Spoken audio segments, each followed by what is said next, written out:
I do not approve that in any way, shape, and form. I have enough proof from Imam Abu Zahra, Abdul Karim al-Zidan, Nazim Abdul Salam, Imam Ibn Kathir, who say this never happened. Yeah. What miracle is that? It is the, God, you're talking to me to a big topic. It is when the Prophet was a little boy, playing with the two sons of Halima, and the two angels came and opened Muhammad's chest and cleaned his heart. Yes. That I do not approve of in any way, shape, and form because I studied it. And one cannot easily authenticate or approve that story. Did that in the Sirat? Sorry? Sirat Rasulullah by Ibn Ishaq? Isn't it in the Sirat? I don't know if it's Ibn Ishaq specifically. I read it in there. But yeah, it could be, but that, again, but I said earlier, yeah. Let's maybe conclude this. In the books of Sirah, there are akhbar, there are anba, there are hadiths, and there are sunnahs. A lot of the akhbar, the fact that they are recorded is not a final approval on them. Many of the biographers of the Prophet, peace be with him, did not write down to approve, but rather to record. Later on, and this is something I wanted to discuss. Do you speak Arabic? Yeah. But I have papers I wrote on this with me that I wanted to discuss, but there's no time. Sure. A lot of what was recorded in the first 200 years were just recording, meaning whatever's out there, let's write it down. People were not ready to question anything at that time. Let's record, let's collect, let's assemble as much data as we can. Okay? Then later ulama said, okay, let's sift through all of this data. So not everything within Ibn Hisham, Ibn Ishaq, Ibn Kathir, as a matter of fact, let's authenticate it. Because later ulama came and said, well, this is right, this is not. You see where I'm coming from? The other thing I would like to say to you is this. How can I say this? Tafsir Ibn Kathir is a very well-known book, called Quranic Interpretation by Ibn Kathir's 4 volumes. Beautiful book. It's in English too. I think it's an app, I think. You can download it on your iPhone now.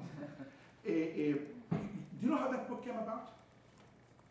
No. It's attributed to Ibn Kathir. Ibn Kathir never ever sat down to write that 4 volumes book.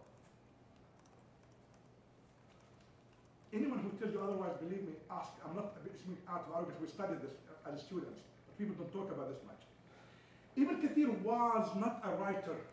He was a wonderful scholar with amazing memory. Ibn Kathir was sitting in his mosque, lecturing to his students. It was his 27 students, and sometimes 37 of them, would always be there, sitting down doing what? Writing. Okay?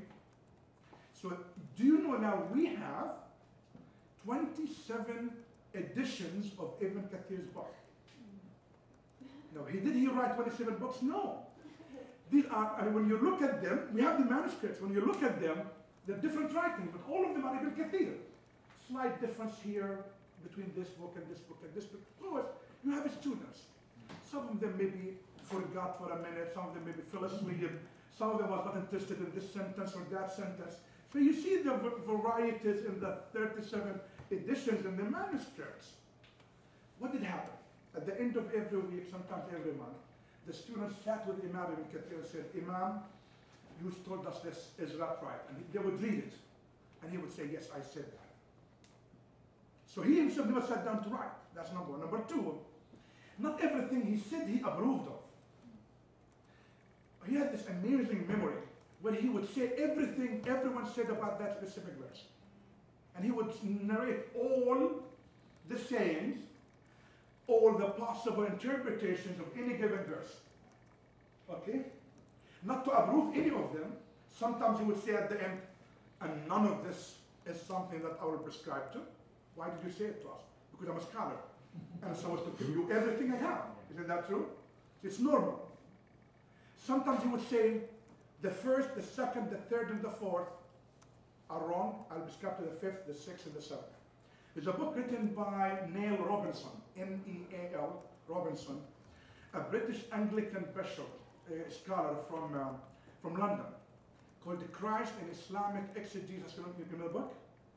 You were shaking your head, I thought you did. It's a book, I did a book evaluation of it, 41 pages. My problem of the book, obviously my friend Neil Robinson did not know what I just told you. So what does he say in his first one book, chapter? He says, the Islamic tradition of exegesis contradicts itself. Even within one book, you see so many interpretations of one verse. Even in the mind of Ibn Kathir, he is confused about so many of these verses. I said to Neil Robinson, my friend, he's not confused.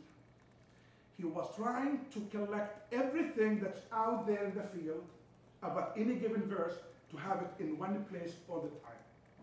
Nothing more, nothing less. Not because he was confused, not because he approved any of them, or approved some of them, or all of them. Not because there was confusion in the mind of Ibn Kathir. Number two, he addresses this idea that there are different editions of Ibn Kathir. Ibn Kathir was confused because every month when he wrote something else, he wrote something different. No, it is the students who were confused, not Ibn Kathir himself. You see where I'm coming from? So back to your question.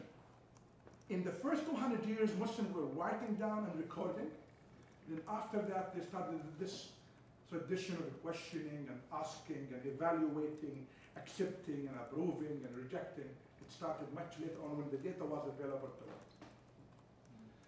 I know it's 4:20, sorry for taking too much of your time. I can tell this, I love you. And thank you for being here. I hope you enjoyed your time.